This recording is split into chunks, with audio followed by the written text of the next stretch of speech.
Hello दोस्तों, कैसे हैं आप लोग। मैं उम्मीद करता हूं कि आप अच्छे होंगे और आपका पढ़ाई भी अच्छा चल रहा होगा। चलिए देख रहे हैं हम ग्रुप डी का प्रीवियस ईयर पेपर है वो देख रहे हैं। बिल्कुल ऑफिशियल पेपर है ये। और इसमें हम देखेंगे मैथ्स प्लस में साइंस में जो भी न्यूमेरिकल पूछा गया है उसका एकदम बेस्ट सॉल्यूशन है। देखिए आपको बहुत बेनिफिट होगा।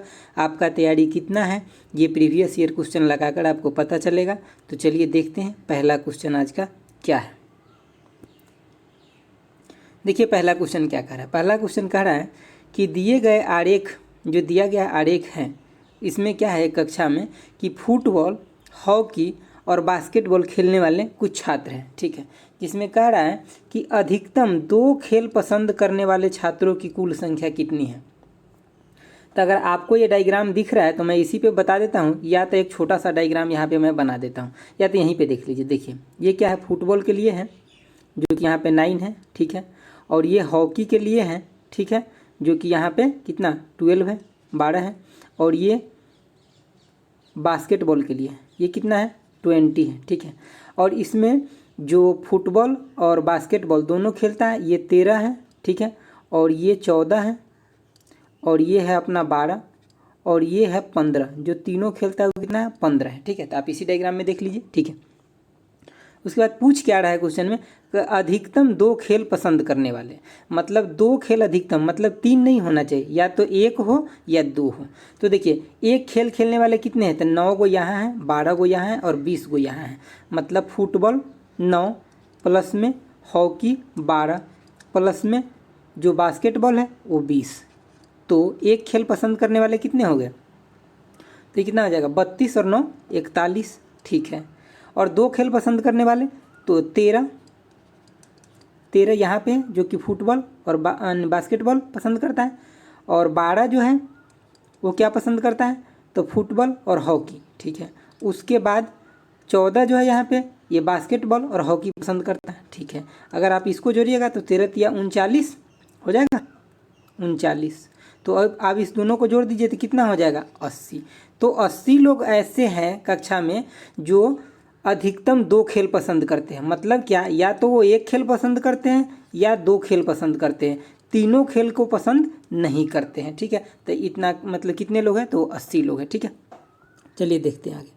देखिए यहीं पे आंसर दिया हुआ है उसका, उस पेज में नहीं था आंसर, यहाँ पे 80 लोग हैं जो कि अधिकतम 2 खेल पसंद करते हैं। आगे देखिए क्या दिया गया है। यहाँ पे आपको 2 इक्वेशन का रेशियो दिया गया है और उसका वैल्यू भी दिया गया है। अब आपको अगले 2 रेशियो पूछा गया है, तो हम यहाँ से पहले एक्स और वाई का वैल्यू निकाल लेते हैं। बिल्कुल, तो यहाँ देखिए मैं लिख देता हूँ 10x प्लस में कितना 3y बटे में कितना है, यहाँ पे बटे में आपका 5x प्लस में 2y इजिकल टू में कितना दिया है 9/5।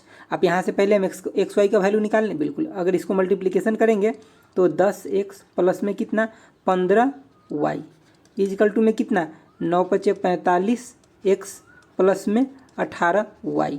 अगर हम यहाँ से एक्स वाई का वैल्यू देखें तो x, अगर मैं इस साइड x लेकर के आ जाऊँ, यहाँ पे एक्चुअली 50 होगा। ठीक है, 10×5 50 होगा ना, 50। तो अगर इधर लेकर के आ जाऊँ तो 5x, ठीक है, इजकल टू में कितना, अगर ये उधर चल जाएगा दोनों साइड माइनस होगा तो कट जाएगा। ठीक है, तो कितना हो जाएगा 3y हो जाएगा। तो यहाँ से हम क्या देखें कि x बटा में y का वैल्यू, अगर मैं बात करूँ x यहीं पे रहने देते हैं तो ये नीचे आ जाएगा, तो 3/5 हो जाएगा। मतलब क्या हुआ कि x का वैल्यू 3 है तो y का वैल्यू 5 है रेशियो के फॉर्म में। तो हमें यहाँ रेशियो के फॉर्म में पूछा गया है, तो क्या पूछा गया कि 2x प्लस में y और बटा में क्या x प्लस में 2y, यही तो हमसे पूछा गया है। तो यहाँ पे आप वैल्यू रख दीजिए। x का वैल्यू यहाँ पे कितना है रेशियो के फॉर्म में 3 है, तो 3 दूना 6, और y का कितना है 5 है, तो 6 5 कितना हो गया 11। और बटे में x का वैल्यू कितना है 3 और y का कितना है 5 है, तो 3 और 5 गुने 2, 5 गुने 2 तो 10 और 3 कितना 13। तो यही तो अपना आंसर चाहिए था, तो ये आ गया ऑप्शन नंबर 4 में। चलिए ठीक है, आगे देखते हैं। देखिए आगे क्या कर रहा है कि 2 संख्याओं का गुणनफल हमें इतना दिया हुआ है। ठीक है, उनमें से एक संख्या दिया गया 1.6, तो दूसरा संख्या पूछा गया। तो एक संख्या 1.6 आपको दिया गया है, तो हम दूसरा संख्या x मान लेते हैं। इस दोनों का गुणनफल कितना दिया हुआ है, तो 4 3 2, ये पॉइंट में है। ठीक है, तो यहाँ से x इक्वल टू कितना हो जाएगा, तो 4 3 2 बटा में हम यहीं लिख लेते हैं 1000 गुने में कितना 16 और ऊपर में कितना फिर 10। अब इससे इसको कट कर दें बिल्कुल। तो अब देखिए यहाँ पे क्या आ जाएगा, अगर 16 से हम इसको काटेंगे तो 16 दूना कितना होता है 32, ठीक है 2। और हमारे पास यहाँ कितना हो जाएगा 11, 11 और 2, अगर यहाँ पे 11 और 2 ये हो जाएगा तो ये कितना हो जाएगा 112 हो गया। मतलब 112 को अगर हम 16 से काटेंगे तो 16 सत्ते, ठीक है। अब यहाँ पे कितना, ये 100 था यहाँ, तो 100 आ गया। तो अब आगे हमारे पास क्या मिल जाएगा 0.27। तो यही हो जाएगा आंसर, दूसरा नंबर जो होगा। तो ऑप्शन नंबर बी हो गया। आगे देखिए, आगे क्या कह रहा है, कह रहा है ए और बी किसी कार्य को 8 दिन में कर लेता है, ठीक है। ए प्लस में बी किसी कार्य को 8 दिन में कर लेता है और बी प्लस में सी उसी कार्य को 12 दिन में करता है। बी प्लस में सी कितने दिन में करता है, तो 12 दिन में कर लेता है, ठीक है, कर सकता है। ए बी और सी एक साथ 6 दिनों में कर सकता है, यानी कि ए प्लस में बी प्लस में सी मिलके 6 दिन में कार्य को कर सकता है, ठीक है। तो यही है। तो हमसे पूछा क्या गया है कि ए और सी जितना काम है उसके दुगुना काम को कितने दिन में कर सकता है। तो ए एंड सी से हमें वर्क कराना है और वर्क कितना होगा, जितना अभी ये सब कर रहा है उसका दुगुना वर्क होगा। तो चलिए हम पहले इसका एलसीएम ले लेते हैं। यहाँ से पहले हम ए और सी का इफ़िशियंसी तो निकाल ले, क्षमता, तभी तो हम उसका टाइम निकालेंगे। तो अगर इसका हम एलसीएम देखें तो यहाँ पे हम 24 ले लेते हैं, ठीक है। तो 24 अगर हम ए प्लस बी से इसको 8 से डिवाइड करेंगे तो कितना 3 मिल जाएगा। मतलब ए प्लस बी का क्षमता 3 है। और बी प्लस सी का देखेंगे 12 से डिवाइड करेंगे तो 2 हो जाएगा। ए प्लस बी प्लस सी का कितना हो जाएगा, जब इसको 6 से डिवाइड करेंगे तो यहाँ 4 मिल जाएगा। अब देखिए यहाँ पे क्या आ गया कि हमें क्या पता हो गया कि ए प्लस में बी का 3 है और ए प्लस बी प्लस सी का कितना है, इसको आप मान लीजिए इक्वेशन 1, 2 और 3, ठीक है। तो ए प्लस बी प्लस सी का कितना है 4 है। तो यहाँ से अगर हम सी का निकालेंगे तो हमें सी क्या निकल के आएगा 4 - 3 तो 1। तो क्षमता जो हो गया इफिशियंसी सी का कितना हो गया 1 हो गया। और अगर हमें सी का पता हो गया तो हमें अब यहाँ से कितना ए का हमें निकालना है अभी। तो हम यहाँ से ए को निकालना है, ठीक है। तो अब देखिए हमें इस इक्वेशन 3 में से 2 को घटा देंगे तो ए का निकल जाएगा, ठीक है। तो ये देखिए ये इक्वेशन 3 है, इसमें ए प्लस बी प्लस सी है और 2 में क्या है बी प्लस सी है। तो मतलब अगर हम 3 में से 2 को घटा दें तो हमें ए निकल जाएगा। तो 4 - 2 तो मतलब ए का कितना हो जाएगा 2 हो जाएगा इफिशियंसी, ठीक है। अब हमें क्या करना है, ये हम वर्क माने थे टोटल, लेकिन अब हमें ए और सी से जो कराना है वर्क ये हम टोटल वर्क माने थे और ए सी से इसके दुगुना वर्क हमें कराना है, ठीक है। तो ए प्लस में सी का जो टाइम लग जाएगा वो कितना लग जाएगा, इसका दुगुना वर्क कितना हो जाएगा 48। और इस ए प्लस सी का दोनों को मिला के इफिशियंसी कितना है तो 3 बोलिएगा, क्योंकि सी का 1 है और ए का 2 है तो 3 हो गया। तो अब टाइम कितना लग गया 48 में 3 से भाग देंगे तो कितना लग जाएगा 16, ठीक है। तो 16 दिन में काम हो जाएगा। ए प्लस में सी दोगुना काम को 16 दिन में कर देगा, 16 डे लग जाएगा, ठीक है। चलिए आगे बढ़ते हैं। देखिए आगे क्या है, क्या है कि ये कह रहा है एक बड़े त्रिभुज के तीनों शीर्ष से 3 छोटे त्रिभुज इस प्रकार अंकित किए जाते हैं कि प्रत्येक छोटे त्रिभुज की प्रत्येक भुजा उसकी आसन बड़े त्रिभुज की भुजा की 2/5 है। तीनों छोटे त्रिभुजों के कुल क्षेत्रफल से बड़े त्रिभुज के शेष भाग का क्षेत्रफल क्या है। देखिए कुछ क्वेश्चन तो है बड़ा लंबा चौड़ा लिखा, लेकिन ये है बड़ा आसान पहले, लेकिन आपको समझना पड़ेगा इस क्वेश्चन को, समझने के बाद आसान हो जाएगा। देखिए पहली बात क्या है कि ये एक मान लेते हैं, या यहाँ इसमें सीधे त्रिभुज बोला गया है तो हम कोई भी ले सकते हैं। तो हम क्या ले रहे हैं इक्विलेटरल ट्रायंगल ले रहे हैं, ठीक है। अब ये क्या कह रहा है कि अगर यहाँ पे दिया हुआ है कि अगर बड़ा त्रिभुज का भुजा 5 है तो छोटा का कितना 2 है और ये सभी शीर्ष पे बनाना है। तो मान लीजिए इसका एगो शीर्ष यहाँ बना दीजिए, एगो त्रिभुज यहाँ बना दीजिए और एगो त्रिभुज यहाँ बना लीजिए। अगर इस बड़ा वाला त्रिभुज का भुजा 5 मानते हैं, इसको भी 5 मानते हैं और इसको भी 5 मानते हैं, तो आपको क्या लेकर के चलना है कि छोटा वाला जो त्रिभुज है इसका भुजा कितना 2 हो जाएगा। यही बात कहा गया है क्वेश्चन में। आप x मानिएगा तो क्वेश्चन डिफिकल्ट हो जाएगा, इसीलिए डायरेक्ट आपका वैल्यू दिया है, वैल्यू मानिए। तब देखिए ये 3 गो छोटा ट्रायंगल हो गया, 3 गो छोटा ट्रायंगल हो गया। मैं थोड़ा सा आपको कलर करके दिखा दे। देखिए तब पूछ क्या रहा है कि इस तीनों छोटा ट्रायंगल का जो एरिया होगा सो, और क्या जो तीनों छोटा ट्रायंगल का एरिया, जो तीनों छोटा ट्रायंगल का एरिया आ जाएगा वो, और क्या होगा कि रेशियो में जो ये शेष ट्रायंगल बच गया उसका एरिया का रेशियो पूछ रहा है, ठीक है। तो आप देखिए ये इक्विलेटरल ट्रायंगल है तो ये कितना सभी का 2 2 2 2, इसका छोटा वाला का है 2।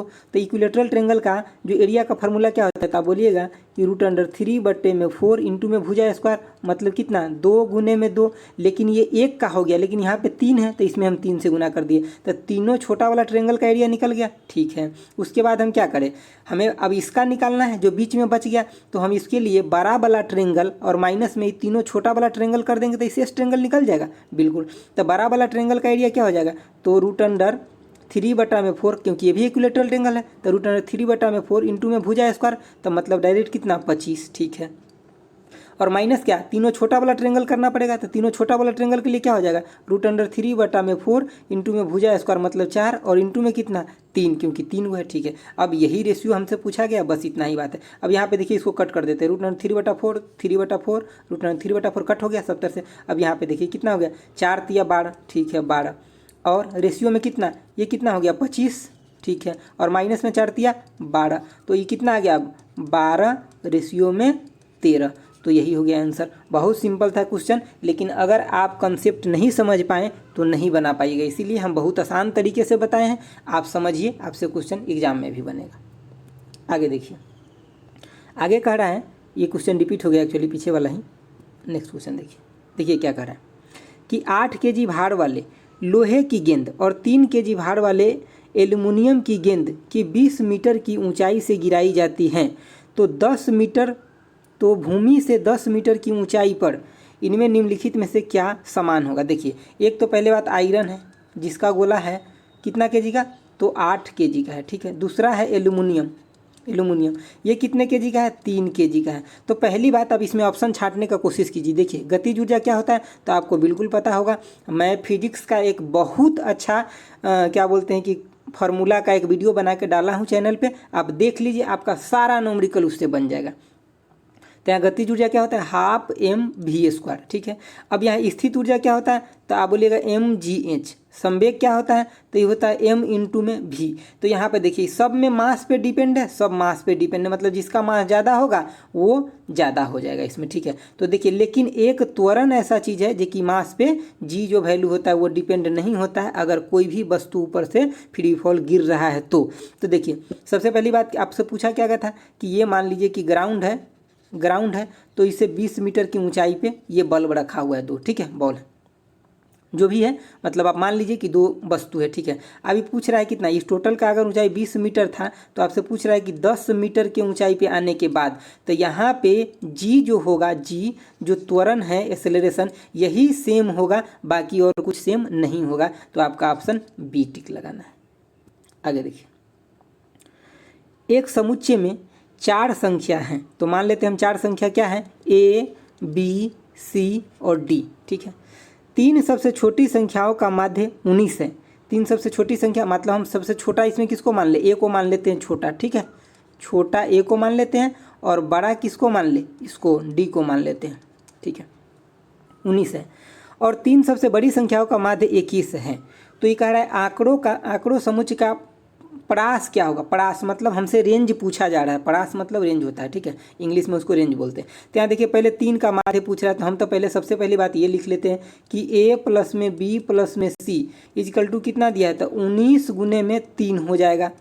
इक्वेशन नंबर 1 19 गुने 3, क्योंकि देखिए यहाँ पे 3 आता है ना, क्योंकि माध्य दिया है तो A plus B plus C by 3 करते हैं, तो हम डायरेक्ट यहाँ पे ही 3 के गुना कर दिए। उसके बाद 3 को बड़ा का दिया है, तो 3 को जब हम इधर से स्टार्टिंग से 3 को छोटा ले लिए, तो लास्ट से 3 को बड़ा होगा। तो यहाँ पे कितना B प्लस में C प्लस में D इक्वल टू कितना हो जाएगा, तो ये दिया है 21 गुने में 3, तो इक्वेशन नंबर 2।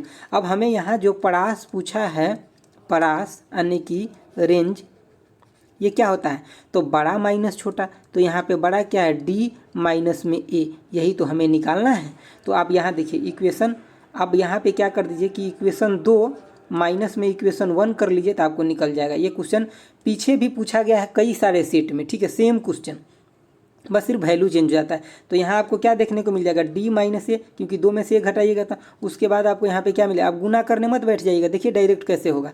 21 गुने में 3 माइनस में कितना 19 गुने में 3 है। ठीक है, अब यहाँ से दोनों में 3 कॉमन है। ठीक है, 3 कॉमन आ गया। अब उसके बाद यहाँ पे क्या बच गया, 21 माइनस में 19, तो आप क्या हो जाएगा 3 मतलब 3, और यहाँ से 2 आ जाएगा, तो डायरेक्ट 6 हो जाएगा। तो आपका ऑप्शन नंबर बी हो जाएगा। ठीक है, चलिए नेक्स्ट क्वेश्चन देखते हैं। देखिए नेक्स्ट क्वेश्चन क्या है, नेक्स्ट क्वेश्चन ये है गया है कि अगर आप सोच लिए तो सेकेंड में बना लीजिएगा, और नहीं सोचे अगर फार्मूला लगाने लग गए तो आपको द्विघात समीकरण सोल्व करते करते हालात गंभीर हो जाएगा, पता नहीं चलेगा 5 मिनट आपका कहाँ चला गया। तो सबसे पहले बात इस इक्वेशन में आपको सोचना है। पहला क्या दिया है, x प्लस में y इजकल टू में 3 और x इंटू में y क्या दिया है 2। तो आपको एक नंबर सोचना है। उसके बाद यहाँ एगो कंडीशन भी दिया हुआ है क्या कि y जो है बड़ा है x से। तो यहाँ 3 देखिए, जोड़ने पे 3 और गुना करने पे 2 आ जाए, तो इसका वैल्यू आप क्या कीजिए 1 ले लीजिए और इसका वैल्यू 2 ले लीजिए। तो y बड़ा हो गया x से और ये 3 हो गया जोड़ने पर, और इसका वैल्यू यहाँ 1 और यहाँ भी 2, तो गुना करने पे भी इतना हो गया। हमसे पूछा क्या है X Q minus Y Q, तो x यहाँ क्या माने 1, तो 1 के क्यू माइनस में कितना 2 के क्यू, तो कितना आ जाएगा 1 माइनस 8 इजकल टू में कितना -7। तो आपको सोल्व करने में विदिन 5 से 10 सेकेंड में हो जाएगा। अदरवाइज आप a प्लस यानी कि ए क्यू माइनस बी क्यू को फार्मूला लिखिएगा तो आपको काफ़ी टाइम लगेगा। तो मैं सजेस्ट करूंगा आपको कि इसी मेथड से इस क्वेश्चन को कीजिए, और ऐसा कोई भी क्वेश्चन आए तो उसमें पहले ट्राई कीजिए कि पुट मेथड से हो रहा है या नहीं। देखिए नेक्स्ट क्वेश्चन क्या कर रहा है। नेक्स्ट कह रहा है कि एक मंदिर में क्रमशः 12, 16, 24 और 36 मिनट के अंतराल पर 4 घंटी बजती हैं।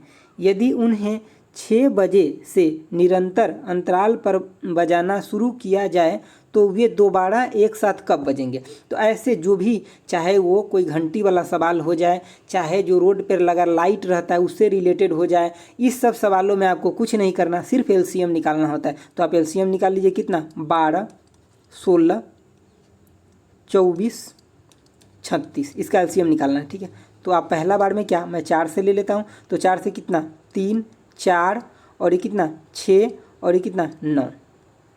उसके बाद यहाँ से आप 2 से ले लीजिए एक बार, तो 3, 2, 3 और यहाँ कितना 9। तो आप अब इसको क्या कीजिए 3 से ले लीजिए। जब 3 से लीजिएगा तो 1, 2, 1 और 3, तो ये कितना हो जाए 3 2 6, 6 3 18, 18 चौक 72 और 72 दूना कितना 144। तो आपको क्या यहाँ में आ गया 144, लेकिन किस में है मिनट में। इसको आवर में कन्वर्ट कीजिएगा तो क्या हो जाएगा, तो 120 प्लस में 24, तो ये हो गया कितना 2 घंटा 24 मिनट। तो एक बार कब बजा था 6 बजे, तो अब कब बजेगा, तो 8:24 पे बजेगा। ठीक है, आगे देखिए क्या कह रहा है। देखिए अच्छा क्वेश्चन है। 6 साल पहले साइना और सागर की आयु का अनुपात दिया हुआ है। ठीक है, हम मान लेते हैं यहाँ पे साइना और रेशियो में क्या सागर के आयु का अनुपात दिया हुआ है कितना, तो 6:5 दिया हुआ है। ठीक है, 5 दिया हुआ है। लेकिन अब आगे क्या कह रहा है, इसीलिए अगले 4 साल में उसकी आयु का अनुपात कितना हो जाता है 11:10। अगले 4 साल में कितना होता है 11:10। तो हम आपको क्या बताए हैं कि अब अगर जब भी 2 रेशियो वाला आ जाए तो आपको क्या करना है, इसके पहला वाला के डिफरेंस से दूसरा वाला में और दूसरा वाला के डिफरेंस से पहला वाला में गुना करना है। लेकिन हम यहाँ अगर डिफरेंट चेक किए तो ये क्या है, एक का डिफरेंट यहाँ भी और एक का यहाँ है, मतलब गुना करने से कोई फर्क नहीं पड़ेगा। तो हम डायरेक्ट ये वैल्यू देख लेते हैं। तो यहाँ कितना दिखाई दे रहा है आपको 5 का वृद्धि, और यहाँ भी कितना का दिखाई दे रहा है 5 का वृद्धि। लेकिन ये वृद्धि हो कितना का जाएगा 10 का। क्यों, क्योंकि देखिए अगर मान लीजिए ये प्रेजेंट टाइम है तो इसे 6 साल पहले की बात कर रहा है और इसके बाद ये 4 साल बाद की बात कर रहा है, तो दोनों में अंतर कितना का हो जाएगा, तो आप बोलिएगा 10 साल का अंतर हो जाएगा। लेकिन यहाँ दिखा कितना रहा है रेशियो में 5 का, तो आप क्या कीजिएगा इसको 10 करने के लिए 2 से गुना कीजिएगा। ठीक है, तो अब जिसका भी पूछ रहा है उसमें 2 से गुना कर दीजिए, आपका आंसर निकल जाएगा। अब ये पूछ रहा है वर्तमान आयु पूछ रहा है किसका, सागर का। तो सागर का ये अगर 2 से गुना करेंगे तो कितना हो जाएगा 10। लेकिन 10 कब का है 6 साल पहले का, तो वर्तमान क्या होगा 10 प्लस में 6 इजकल टू में 16 वर्ष हो गया। ये हो गया किसका, सागर का। ठीक है, जिसका पूछा था आंसर हो गया। अगर आपको साइना का पूछा रहता तो साइना के कितना हो जाता 6 गुने में 2, तो कितना हो जाता 12 प्लस में 6, तो कितना हो जाता 18 ईयर हो जाता किसका, साइना का। ठीक है, तो अभी सागर का आपका पूछा था तो उसके लिए आंसर ये हो जाएगा 16 ईयर। ठीक है, चलिए आगे बढ़ते हैं। देखिए क्या कह रहा है, काफ़ी अच्छा क्वेश्चन है, साइंस का क्वेश्चन है। देखिए कह रहा है कि किसी इलेक्ट्रिक हीटर द्वारा स्रोत से 4 एम्पीयर की विद्युत धारा प्राप्त करने पर उसके सिरे के मध्य का विभवांतर 60 वोल्ट है। यदि विभवांतर को बढ़ा दिया जाता है तो हीटर का क्या धारा पूछ रहा है। सिंपल है, देखिए क्या होता है, आप जानते हैं ओम्स का रूल क्या होता है, V इजकल टू में आई आर होता है। ठीक है, अब यहाँ पे आर नहीं दिया गया है, सिर्फ वोल्टेज को बढ़ाया गया है, जिसके वजह से मतलब आई पूछ रहा है वोल्टेज को बढ़ा करके। इसके मतलब आपको यहाँ पे आर को कांस्टेंट मान लेना। तो आर इजकल टू क्या हो जाएगा, वी बटा में आई हो जाएगा। तो यही आपको इक्वेट करना है। तो आपको यहाँ पे क्या V1 बटा में I1 इजकल टू में क्या V2 बटा में I2 यही लगाना है आपको। तो देखिए यहाँ पे V1 क्या दिया हुआ है, पहला V1 दिया हुआ है कितना, वोल्टेज 60, ठीक है। और आई कितना दिया हुआ है, 4 एम्पियर का पास हो रहा था। बाद में आपको वोल्टेज बढ़ाकर कितना कर दिया, तो 127.5 और बटे में I2 यही तो आपको निकालना है, ठीक है। यही तो आपको निकालना है। क्या बच गया यहाँ पे, गुना बच गया। मतलब इसको अगर आप कट कीजिएगा यहाँ पे कितना 15 बच जाएगा आपके पास, ठीक है। अब तब यहाँ I2 इजकल टू में अगर बात कीजिएगा तो आपको कितना हो जाएगा 127.5 बटे में कितना 15। अब आप इसको कट कर दीजिए तो I2 इजकल टू कितना आ जाएगा 8.5 एम्पियर का धारा अब प्रवाहित होगा। यही हो जाएगा आपका आंसर, ऑप्शन नंबर सी। आगे देखिए क्वेश्चन क्या कह रहा है कि रचना ने 10% साधारण वार्षिक ब्याज की दर से 40,000 रुपया उधार लिया। ठीक 1 वर्ष बाद उसने अपनी मित्र को उसी दिन यह धनराशि उसी ब्याज दर पर लेकिन वार्षिक चक्रवृद्धि पर उधार दी। तीसरे वर्ष के अंत में कितना लाभ हुआ। ये सिंपल क्या कह रहा है कि रचना ने क्या किया, किसी से उधार पैसा लिया। तो उसका सिंपल इंटरेस्ट पहले हम अगर बात कर ले तो सिंपल इंटरेस्ट क्या होता है, जितना पैसा लिया है तो कितना लिया ये 40,000, तो मूलधन गुने में कितना समय, कितना 3 वर्ष, गुने में कितना दर 10%, बटे में क्या 100। तो ये कितना हो गया 100 से अगर इसको कट करेंगे तो क्या आपके बच जाएगा 4 तिया 12।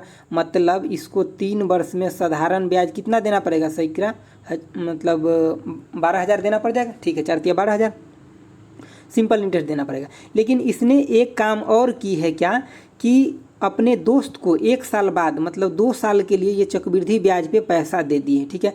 तो अगर यहाँ पे 10% की अगर हम बात करें तो 10% कितना होता है 1/10। हम इसको ट्री मेथड से बता देते हैं, आपको बहुत अच्छा से और आसानी से समझ जाएगा। देखिए ये कितना है पैसा 40,000 है, ठीक है 40,000 है। अब 10% का मतलब 1/10, 1/10। तो पहले साल में उसको ब्याज कितना मिलेगा 4,000 मिल गया एक इसको यहाँ से। अब दूसरे साल की अगर मैं ब्याज की बात करूँ तो यहाँ से उसको 1/10 मिलेगा, तो कितना मिल जाएगा 4,000 मिल जाएगा। मैं यहाँ लिख देता हूँ नीचे, ठीक है 4,000 उसको मिल जाएगा। एक्चुअली इधर पेन नहीं चलता, अब इसको समझ लीजिए 4,000 लिखा है, ठीक है। उसके बाद इसको ब्याज पे भी ब्याज लगाएगा, यही तो होता है चक्रवृद्धि का रूल कि ब्याज पे भी ब्याज लगेगा। तो 1/10 यहाँ से, तो मतलब इसको 400 यहाँ से भी आया, ठीक है। तो अब इसको यहाँ से कितना ब्याज मिलेगा 4,000, 4,000 8,000 और 400 8400, ठीक है 8400 इसको यहाँ से ब्याज मिल गया। तो अब इसमें क्वेश्चन में क्या पूछा है कि वह कितना लाभ या हानि प्राप्त हुआ उसे। तो देखिए वो भरी कितना 12,000 अपने मित्र को और उसको मिला कितना दूसरे मित्र से 8400, मतलब 3600 रुपया का उसको क्या हुआ घाटा हुआ, मतलब हानि हुआ। तो ऑप्शन क्या हो जाएगा 2 हो जाएगा। चलिए आगे बढ़िए, देखिए क्या कह रहा है क्वेश्चन। कह रहा है देखिए सिंपल इंटरेस्ट से इसमें 2-3 क्वेश्चन आ गया है कंपाउंड इंटरेस्ट से, तो बहुत इंपॉर्टेंट टॉपिक है। देखिए कितने धनराशि पर 5% साधारण वार्षिक ब्याज की दर से 3 वर्ष 6 महीने का ब्याज इतना हो जाएगा, ठीक है। साधारण ब्याज है पहली बात, तो ब्याज बराबर आप जानते हैं मूलधन गुने समय गुने दर बटा में 100। तो फार्मूला लिखने की जरूरत नहीं, डायरेक्ट हम क्वेश्चन लिखते हैं, ठीक है। तो 18480 इतना ब्याज आया है। मूलधन हमें निकालना है P मान लेते हैं, ठीक है। और उसका क्या है दर कितना है 5%, समय कितना है 3.5 वर्ष दिया है, मतलब हम इसको 7/2 लिख लेते हैं, आसानी से हो जाएगा 7/2 गुना में कितना 100। आपको क्या करना है यहाँ पे 7 से इसको कट करना है, ठीक है। 7 से बहुत आसानी से कट हो, जब भी आप इसको 7 से कट कीजिएगा तो देखिए 7 दूना कितना, पहले 2 यहाँ पे तो 7 दूना 14, आप यहाँ से 4 बचा, फिर यहाँ से 4 तो 7 6 कितना 42, आपके फिर से 2 बचा और 2 पे अगर आप 8 उतारिएगा तो कितना हो जाएगा 7 चौक 28 हो जाएगा, फिर आपको एगो 0 मिल जाएगा। तो इसे 7 से ही कट गया, ठीक है। अब यहाँ पे देखिए जैसे कि अगर ये है तो इसको आप कितना 100 है तो ये 200 हो गया, इसको अगर 5 से काटिएगा तो कितना यहाँ पे 40 आ जाएगा। तो आपको P इक्वल टू डायरेक्ट क्या दिख गया कि 26 40 गुने में कितना 40। अब इसको गुना कर लीजिए, एकदम सिंपल है। तो आपको क्या आ जाएगा 105,600, मतलब ऑप्शन नंबर 4 आ जाएगा, ठीक है। तो आप इसको कट करके एक बार लिख लीजिएगा, बहुत आसान तरीका है, इसी से बनाइए। देखिए यहाँ पे अगला क्वेश्चन क्या पूछ रहा है कि यदि आंकड़ों के प्रेक्षणों का बहुलक यानी कि बहुलक दिया है 15, उसका माध्य क्या दिया हुआ है 6 दिया हो तो उसका माध्यिका पूछ रहा है। देखिए पहली बात को आपको ये फार्मूला याद रहना चाहिए। मैं इस फार्मूला को इंग्लिश में लिख रहा हूँ और हिंदी में भी लिख दूंगा। इंग्लिश में क्यों लिख रहा हूँ ये मैं आपको अभी बताऊँगा। देखिए बहुलक का इंग्लिश क्या होता है, मोड। तो मोड इजकल टू में 3 इंटू में मीडियन, माइनस में 2 इंटू में क्या होता है, मीन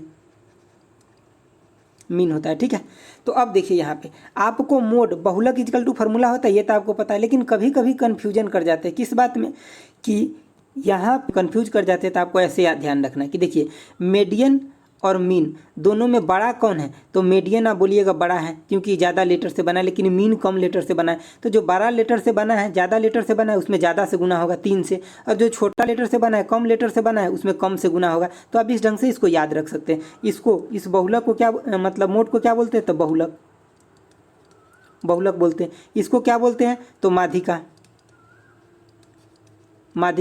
और इसको क्या बोलते हैं, तो माध्य। तो इस फार्मूला को आपको हर हालत में याद रखना, यहीं से आपको सब क्वेश्चन बन जाएगा जो माध्य माध्यिका का आएगा इस फॉर्म में। तो आपको देखिए यहाँ पे बहुलक दिया है कितना, 15, और यहाँ पे 3 गुने में मीडियन का हम मान लेते हैं अभी निकालना है हमें, तो ए माइनस में 2 गुने में कितना, ये कितना दिया है 6। तो आप यहाँ से अगर एम निकालिएगा तो आप क्या देखिएगा, इस 12 को इधर लेकर के आइएगा, 15 में जोड़िएगा तो कितना हो जाएगा 27, और ये एम में 3 है, एम के साथ गुना है तो यहाँ नीचे आएगा 3, तो ये कितना हो जाएगा 9। आपको ये आंसर दे देगा। मतलब आपको सिर्फ चेक कर रहा है एग्जामिनर कि आपको ये फार्मूला याद है या नहीं। तो इसका ऑप्शन ए सही हो जाएगा। आगे बढ़िए, देखिए ये क्या कर रहा है कि 11 विशिष्ट प्रेक्षणों के एक समुच्चय की माध्यिका दिया हुआ है कितना, 12। यदि समुच्चय के अंतिम 5 प्रेक्षणों में से प्रत्येक में 11 जोड़ दिया जाए तो समुच्चय की माध्यिका क्या होगा। भैया माध्यिका का मतलब होता है कि हम उसको जो भी नंबर गिवन है उसको या तो बढ़ते क्रम में या घटते क्रम में, या तो बढ़ते क्रम में या घटते क्रम में किसी एक में सजा ले, और जो बीच में आ जाएगा वही होगा क्या, माध्यिका। या तो अगर 2 टर्म बीच में पड़ गया तो दोनों को हम पहले जोड़ देंगे, दोनों टर्म को पहले जोड़ देंगे, फिर 2 से डिवाइड कर देंगे, वही माध्यिका हमारा आ जाएगा। या तो अगर और होगा जो नंबर ऑफ टर्म है तो सिर्फ बीच वाला हो जाएगा।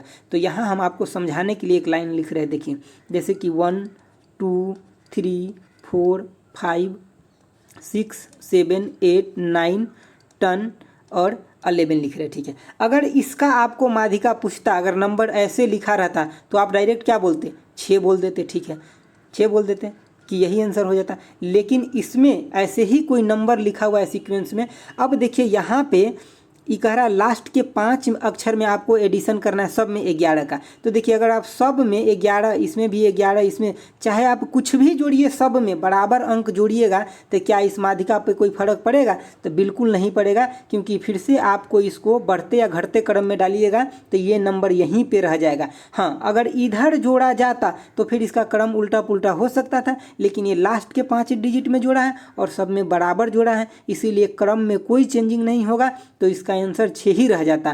तो लेकिन इसका अभी तो हम समझाने के लिए लाइन आपको हम लिखे तो 6 बता रहे हैं, मतलब चेंज नहीं। इसके मतलब क्या हुआ कि क्वेश्चन में भी जो दिया हुआ है वो सेम ही रह जाएगा। तो क्वेश्चन में कितना दिया है 12.5, तो मतलब ये इतना ही रह जाएगा, क्योंकि ये आता है 6ठे नंबर पे और 5 और लास्ट के 5 नंबर में जोड़ा जाता है, मतलब 7वें से जोड़ना शुरू हुआ है, तो इस पर कोई फर्क नहीं पड़ेगा, मतलब सेम रह जाएगा। ठीक है, चलिए आगे देखते हैं।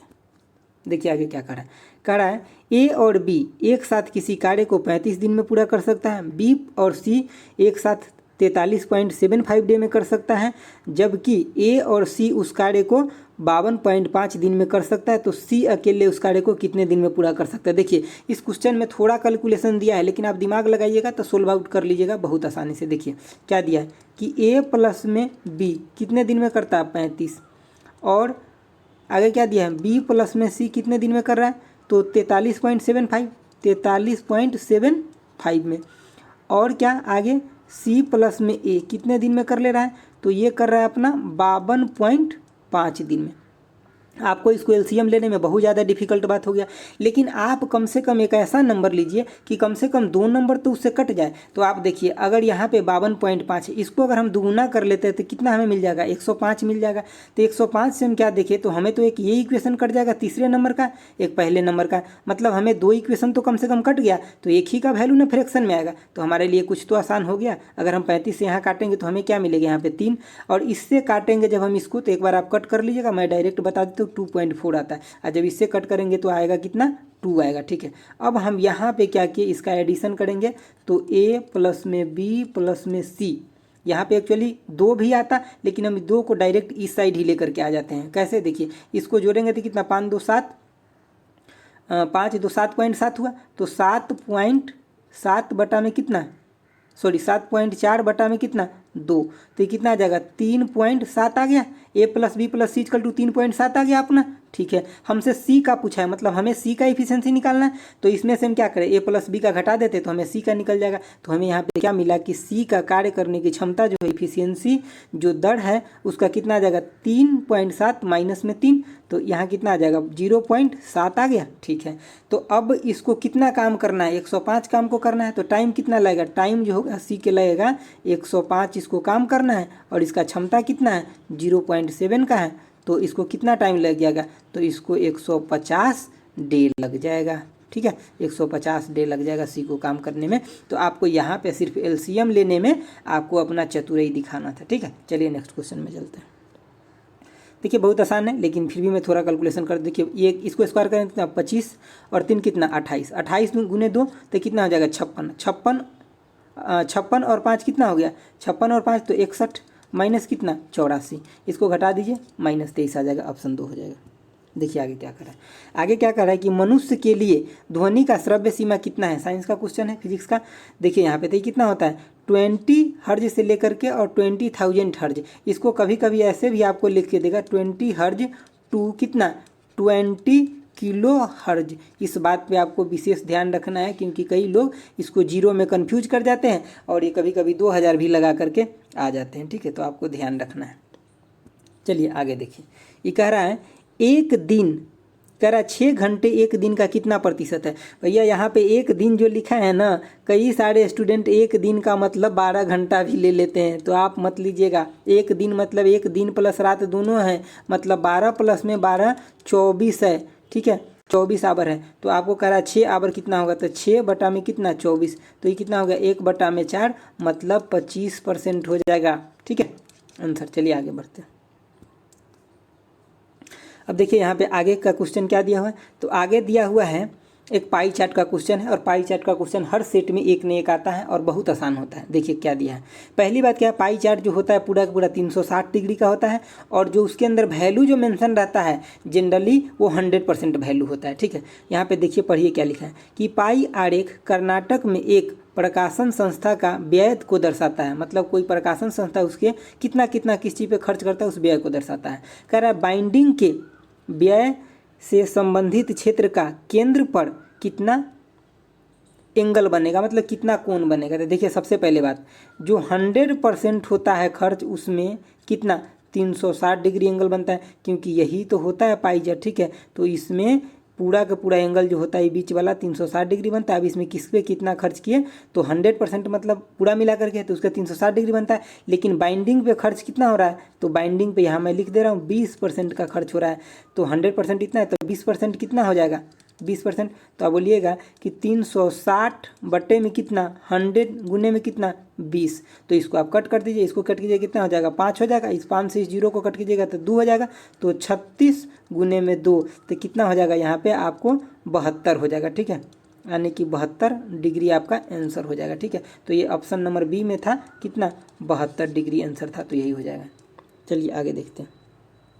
आगे देखिए काफ़ी मज़ेदार क्वेश्चन है, समझने वाला है। कह रहा है अब ए में क्या लिखा हुआ है, ऐसे देखिए क्या पूछ रहा है, पहले ये तो देख लीजिए। असत्य पूछ रहा है कि असत्य कौन है और कौन सब सही है, उसके बारे में हमको सही कर देना है, और जो असत्य है वही आंसर इसका हो जाएगा। तो कह रहा है जी का मान चंद्रमा पर पृथ्वी पर उसके मान के समान होता है। तो ये जी जो है यूनिवर्सल कांस्टेंट होता है, जो सार्वभौमिक कांस्टेंट होता है वो जी है, तो इसका वैल्यू सभी जगह बराबर ही होता है। और इस जी का वैल्यू होता कितना है, तो इस जी का वैल्यू होता है अपना 6.67 इंटू में 10⁻⁻11, और इसका यूनिट क्या होता है, तो न्यूटन मीटर स्क्वायर पर केजी स्क्वायर होता है। ठीक है, तो ये तो बात सही है। ठीक है, तो ये तो असत्य नहीं है। दूसरा में क्या कह रहा है, ऐसे देखिए कह रहा है 1 मीटर की दूरी पर रखे गए 2 केजी वाले 2 द्रव्यमान के केंद्र के मध्य गुरुत्वाकर्षण बल कितना 26.68 इंटू 10⁻⁻11 न्यूटन हो जाएगा। ठीक है, यहाँ पे एक्चुअली थोड़ा यूनिट कट गया, उसका न्यूटन मीटर स्क्वायर पर केजी स्क्वायर था। ठीक है,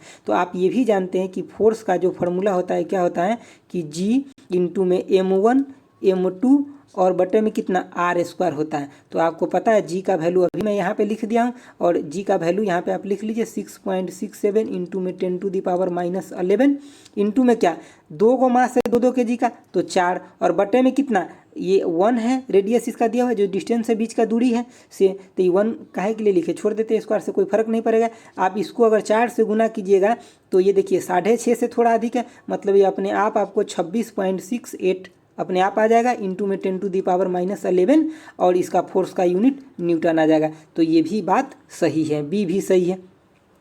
उसके बाद देखिए सी में क्या कह रहा है कि दो बल यानी कि दो बल वस्तुओं के मध्य दूरी के क्या होता है व्युत्क्रमानुपाती होता है। तो बिल्कुल सही है भाई, ये बल जो है दो वस्तुओं के बीच के जो दूरी है उसका क्या होता है व्युत्क्रमानुपाती होता है। ठीक है, समानुपाती किसका होता है मास का, व्युत्क्रमानुपाती होता है उसके डिस्टेंस का। तो ये भी सही है, मतलब ये गलत नहीं है। ऑप्शन डी को पढ़िए क्या कह रहा है, कह रहा है दो वस्तुओं के मध्य गुरुत्वाकर्षण बल उनके बीच की दूरी को आधा कर देने पर दुगुना हो जाएगा। नहीं, यही गलत है, क्योंकि जब हम इसके बीच की दूरी को आधा कर देंगे, मान लीजिए कि हम r = में r/2 पुट करेंगे तो इसका स्क्वायर होकर के यहाँ पे 4 चला जाएगा। मतलब अगर हम डिस्टेंस को आधा करते हैं तो फोर्स 4 गुना हो जाएगा, लेकिन यहाँ 2 गुना बोल रहा है, तो यही इसका ऑप्शन डी हो जाएगा असत्य। ठीक है, मतलब ऑप्शन नंबर 3 जो यहाँ डी दिया हुआ है। ठीक है, चलिए आगे बढ़ते हैं। देखिए क्या कह रहा है कि निम्न में से कौन सा व्यंजक जो है 3 के पावर क्या है 34 और प्लस में 3 के पावर में कितना 35 का वर्गमूल निरूपित करता है। तो देखिए यहाँ सबसे पहले बात 3 के पावर 34 दोनों में हो जाएगा, तो कॉमन ले लीजिए। 3 के पावर में कितना 34, तो 1 प्लस में कितना 3, तो ये कितना हो जाएगा 4 इंटू में 3 के पावर में 34 हो जाएगा।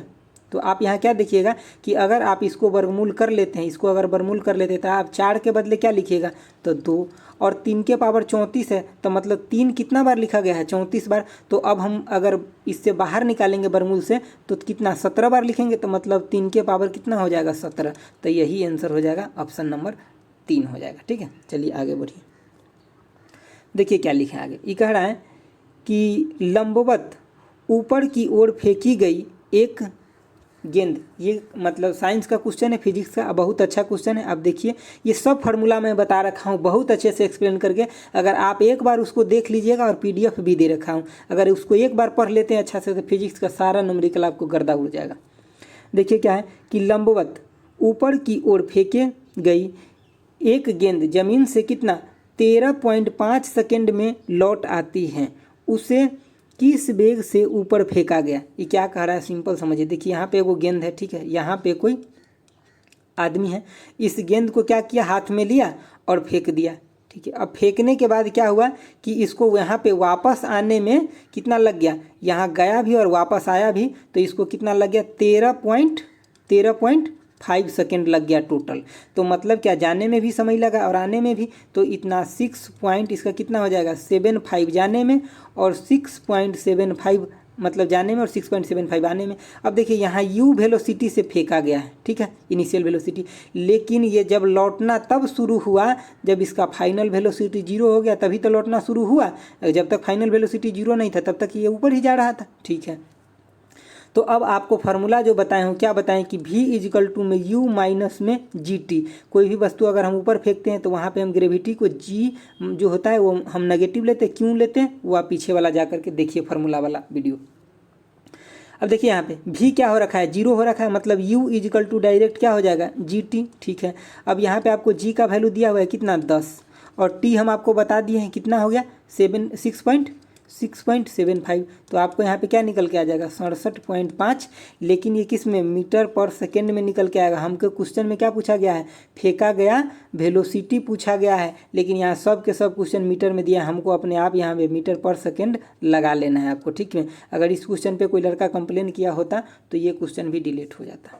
चलिए आगे देखिए, आगे देखिए क्या लिखा है। लिख रखा है कि 36 किलोमीटर प्रति आवर की गति से चलती ट्रेन एक प्लेटफॉर्म को 80 सेकंड में पार कर जाती है, वही ट्रेन विपरीत दिशा में 18 किलोमीटर प्रति आवर की गति से चलते व्यक्ति को पार करने में 24 सेकंड टाइम लेता है। तो प्लेटफॉर्म की लंबाई पूछ रहा है। देखिए सबसे पहले बात हम यहाँ पे एक छोटा सा ट्रेन बना देते हैं। मान लीजिए कि ये ट्रेन है, ठीक है, और यहाँ से आपका प्लेटफॉर्म शुरू हुआ, ठीक है। ये ट्रेन का लंबाई हम क्या मान लें, हालांकि ये ट्रेन सही बन नहीं पाया है, आप ट्रेन ही मान लीजिए इसको, ठीक है। इस ट्रेन का लंबाई हम एल मान लेते हैं और प्लेटफॉर्म का एक्स मान लेते हैं, ठीक है। तो ये ट्रेन जब यहाँ से चढ़ा और यहाँ से जब उतर जाएगा, मतलब इसके मतलब ट्रेन का खुद का लेंथ प्लस में प्लेटफॉर्म का खुद का लेंथ पार करना पड़ेगा, तभी मतलब प्लेटफॉर्म को ट्रेन पार किया, ठीक है। तो ये कितना दिया हुआ है आपको, ट्रेन का स्पीड पहले आप चेंज कर लीजिए, क्योंकि 36 गुने में 5 बटा में आप 18 कर लीजिए, तो आपके क्या आ जाएगा 5 दूना 10, यानी कि 10 मीटर पर सेकंड आ गया ट्रेन का स्पीड, ठीक है। और जो मैन जा रहा है वो 18 किलोमीटर प्रति घंटा के हिसाब से जा रहा है, तो 18 गुने में 5 बटा में 18 मतलब कितना 5 मीटर पर सेकंड के हिसाब से जा रहा है, ठीक है। अब पहले आप किसका जो 80 सेकंड दिया हुआ है किसको, प्लेटफॉर्म के पार करने में, तो आपको हम क्या बताएं कि v इजकल टू में d/t, यही फार्मूला हर जगह काम करता है। वेलोसिटी इजकल टू में d डिस्टेंस बटा में टाइम। वेलोसिटी ट्रेन का कितना दिया है 10, उसका डिस्टेंस अब हम कितना लेंगे, इसको अपना खुद का भी डिस्टेंस पार करना है और प्लेटफॉर्म का भी, तो एल प्लस में x हो जाएगा, बटे में कितना होगा 80, क्योंकि 80 सेकंड में पार कर रहा है। तो अब हम यहाँ पे क्या देखें कि हमारे पास जो एल प्लस में x निकल के आया वो 80 गुने 10 मतलब 800 निकल के आ गया, 800 क्या मीटर, ठीक है। तो हमें एक ये इक्वेशन हमें मिल गया। अब दूसरा देखिए इक्वेशन क्या हो जाएगा, अब ट्रेन और ये मैन दोनों विपरीत दिशा में जा रहा है, तो 5 प्लस में 10 15 हो जाएगा वेलोसिटी, ठीक है। और पार कितना को करना है, सिर्फ ट्रेन का अपना ही लेंथ को पार करना है, ठीक है, ये 15 हो जाएगा। तो अपना लेंथ कितना है एल, और बटे में कितना 24 सेकंड में पार कर रहा है, तो यहाँ पे आप एल इजकल टू क्या देखिएगा कि 15 गुने में कितना 24, अगर ये 25 होता तो कितना हो जाता 375 हो जाता, लेकिन ये 24 है तो कितना हो जाएगा 15 घट जाएगा, मतलब 360 हो जाएगा। किसका, ट्रेन का लंबाई 360। आपसे पूछा किसका है, प्लेटफॉर्म का पूछा है, तो मतलब x पूछा है, तो x कितना हो जाएगा 800 माइनस में कितना 360, तो आपको क्या आ गया x 440 मीटर आ गया। आई थिंक कि आप क्वेश्चन बहुत अच्छे से समझ गए होइएगा, ऑप्शन नंबर 2 सही हो जाएगा, ठीक है। चलिए आगे देखते हैं। आगे देखिए क्या कह रहा है, क्या है रंजीत और रोहन के बीच कुल 210 गेंदों को इस प्रकार बांटा जाना है कि रंजीत को रोहन से 56 गेंद अधिक प्राप्त हो। विभाजित के बाद रंजीत को प्राप्त होने वाले गेंद की संख्या रोहन को प्राप्त होने वाली गेंद की संख्या से अनुपात पूछा है। सिंपल बात, देखिए टोटल गेंद कितना है तो 210, इसमें क्या कह रहा है कि रंजीत को 56 अधिक मिल रहा है, तो पहले हम क्या किए 56 इसमें से निकाल करके दे दे रंजीत को, बिल्कुल। तो 56 इसमें निकालेंगे तो 4 और ये कितना हो जाएगा 5 और ये हो जाएगा 1। अब हमारे पास गेंद कितना बचा तो 154 बचा। अब हम इसमें क्या करें 2 से डिवाइड कर दें, बिल्कुल 2 से डिवाइड करते कितना 7 14 और 1 बच गया 14, मतलब 7 बच गया। इसके मतलब क्या हो गया, यहाँ पे अगर हम यहाँ पे लिखे रंजीत और रेशियो में क्या रोहन, तो हमें रंजीत को कितना देना है, पहले तो हम उसको 56 पहले ही दे दिए हैं, ठीक है। अब फिर उसको आधा हिस्सा तो मिला ही है, तो कितना 77, और रेशियो में किसका, अब हमें किसका देखना है रोहन का, तो रोहन को कितना मिला सिर्फ 77। अब आप इसको कट कर दीजिए, कितना से 7 से कट जाएगा, 7 से अगर इसको काटिएगा तो कितना 8, और 7 से इसको काटिएगा तो कितना 11, 7 से इसको काटिएगा तो कितना 11, तो यहाँ पे 11 और 8 कितना हो गया 19, और रेशियो में कितना 11, तो ऑप्शन नंबर क्या हो गया 19। बहुत लोग इसमें क्या करेंगे पहले इसको जोड़ेंगे उसके बाद काटेंगे, अरे नहीं भैया, जितना पहले कटने वाला उसको काट के हटा दीजिए, बाद में जोड़िएगा। क्यों, क्योंकि क्वेश्चन आपको आसान हो जाएगा, यही 2-2 सेकंड आपको बचाएगा ना, ये प्रैक्टिस और ये चीज़ें, तब जाकर के आप 1-2 क्वेश्चन उससे ज़्यादा बना पाइएगा जो तैयारी करता है, और भी ज़्यादा, उससे भी ज़्यादा आपको बनाना पड़ेगा। क्योंकि जब मेरिट आता है ना तो 0.1 से 0.2 से 0.3 से जब छटता है लोग तो बहुत दर्द होता है। इसीलिए आप 1-1 सेकंड को कैसे कम कर सकते हैं मैथ बनाने में, वो आप हमारे साथ जुड़ करके सीखिए, आपको बहुत बेनिफिट होगा। देखिए आगे क्या पूछ रहा है, ये पूछ रहा है जी का मान। अब देखिए यहाँ पे जी का मान सब बराबर दे दिया है। अब बहुत लोग वहाँ परीक्षा में किसको लगाए और उल्टा पुल्टी करते करते में कभी गलत भी हो जाता है। आपको कभी भी हम क्या बोले, जी का यूनिट याद नहीं है तो याद रखना भी नहीं है, लेकिन फार्मूला जो है वो याद रखना है। F = में जी और m1 m2 बटे में क्या आर स्क्वायर, आपको ये याद रखना है, ठीक है।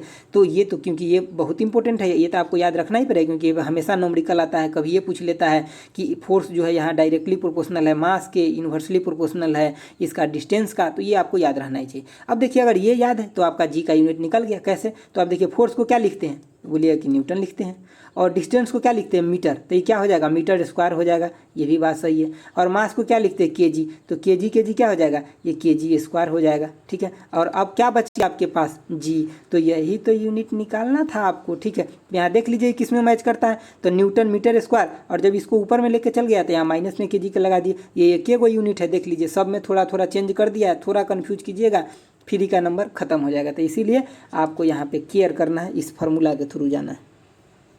आगे देखिए क्या पूछ रहा है कि एक वस्तु की कीमत 25% घट जाती है, मूल कीमत को बनाए रखने के लिए नई कीमत को कितना बढ़ाया जाए। देखिए 25% सबसे पहले बात की उसका घट गया है। 25% का मतलब क्या होता है कि 1/4, मतलब अगर उसका कॉस्ट प्राइस और सेलिंग प्राइस की हम बात करें तो उसका 4 रुपया था पहले कॉस्ट प्राइस, अब वो 3 में बेच लिया, 1 रुपया घटा लिया। अभी कह रहा है इसको 4 पे पहुंचने के लिए कितना % बढ़ाना पड़ेगा, तो इसको बढ़ाना अब कितना पड़ेगा, इसके पास 3 है, 1 बढ़ाना पड़ेगा, ठीक है, लेकिन कितना पे बढ़ाना पड़ेगा, अब इसको 3 पे बढ़ाना पड़ेगा क्योंकि अब इसके पास सिर्फ 3 रुपया, तो 3 पे बढ़ाना पड़ेगा, तो ये किसके बराबर हो जाएगा, 33.33% के बराबर हो जाएगा। तो ये देख लीजिए कहाँ पे है, ऑप्शन नंबर 4 में, 100/3 लिख दीजिए, 33.33 लिख दीजिए, बात बराबर है। नेक्स्ट क्वेश्चन देखिए क्या कह रहा है, कह रहा है कि बच्चों के एक समूह में 25 वॉलीबॉल, 20 बैडमिंटन, 10 क्रिकेट, 5 सभी खेल और 6 इनमें से कम 2 खेल खेलते हैं, तो कितने वास्तव में केवल 1 खेल खेलते हैं। ऐसा क्वेश्चन आ जाए तो सबसे पहले बात आपको बिना कुछ किए एक डायग्राम तो आपको बना ही लेना है ताकि वो क्वेश्चन बहुत आसानी से सोल्व हो जाए, क्योंकि आपको कुछ नहीं करना होता है ऐसे क्वेश्चन। देखिए पहली बात है वॉलीबॉल को हम बी से मान लेते हैं, बैडमिंटन को किसको बी से मान लेते हैं, और एक क्या है क्रिकेट को सी से मान लेते हैं। वो तो तीनों जो खेलता है वो कितने लोग हैं, 5 लोग हैं, तो पहले तो आपको ये बनाने लगे 5। और ये कह रहा है कि 6 लोग इनमें से कम 2 खेल खेलते हैं, मतलब कम से कम 2 खेलते हैं या 3 खेलते हैं। जब कम से कम 2 बोल रखा है मतलब 1 नहीं खेलेगा, लेकिन 2 खेलेगा या 3 खेलेगा, तो 5 लोग तो हो ही गया इसमें, तो एक ही आपको और बढ़ाना है। तो एक आप या तो यहाँ बढ़ा लीजिए, यहाँ बढ़ा लीजिए, यहाँ बढ़ा लीजिए, कहीं भी एक बढ़ा लीजिए, क्योंकि आपको जो क्वेश्चन में फाइनली जो आंसर पूछा है वो पूछा है कि कितने वास्तव में केवल 1 खेल खेलते हैं, तो उसमें हमें एडिशन करना है, तो इसीलिए उसका फर्क नहीं पड़ेगा। आप यहाँ ले लीजिए एक, चाहे यहाँ ले लीजिए, चाहे यहाँ, कोई फर्क नहीं पड़ेगा, तो हम यहीं ले लिए, ठीक है। तो अब देखिए हमें वॉलीबॉल में कितना दिया था, तो हमें दिया था 25, बास्केटबॉल में कितना दिया था 20 दिया था, और क्रिकेट में 10 दिया था। तो अब देखिए इसके घर में ऑलरेडी 6 तो आ गया है, तो 25 में से 6 आ गया मतलब 19 और आएगा। इसके घर में क्या है 20 में से 6 आ गया मतलब 14 और आएगा। इसके घर में क्या है कि 5 आ गया मतलब 5 और आएगा, क्योंकि इसका टोटल 10 था। तो अब केवल 1 पूछ रहा है, केवल 1 मतलब ये 14 बास्केटबॉल से, वॉलीबॉल से 19 और क्रिकेट से 5 है, जो केवल 1 खेल है, ठीक है। तो इसको जोड़ दीजिए आप, कितना 19 प्लस में कितना 14 प्लस में कितना 5, तो आपको कितना हो जाएगा 19 और 19 कितना हो जाएगा 38। तो यही आपका आंसर निकल के आ गया। आप इसको यहाँ भी रख लेते एक को, तभी भी कोई फर्क नहीं पड़ता। आंसर हमें एडिशन में आना था, वो सब कहीं से भी घटना ही था उसको, ठीक है। तो आप ऐसे क्वेश्चन को हल्के में ना लें, प्रैक्टिस करें। नेक्स्ट देखिए क्या है, देखिए ये आज का लास्ट क्वेश्चन है और इम्पोर्टेंट क्वेश्चन है। आपको अलजेब्रा का फार्मूला याद होना ही चाहिए। जो सबसे सर्वा फार्मूला है, जो ज़्यादा लोग कन्फ्यूज करते वो ये है कि ए क्यू प्लस में क्या बी क्यू प्लस में सी क्यू माइनस में 3ABC इजकल टू में क्या होता है A प्लस में B प्लस में C, ठीक है। और इसके मल्टीप्लिकेशन में यहाँ होता है, मेरा पेन यहाँ नहीं चलेगा, मैं यहाँ लिख रहा हूँ, ठीक है। तो इसके मल्टीप्लिकेशन में क्या होता है A स्क्वायर प्लस में कितना B स्क्वायर प्लस में कितना C स्क्वायर माइनस में AB माइनस में कितना BC माइनस में CA, ठीक है, ये होता है।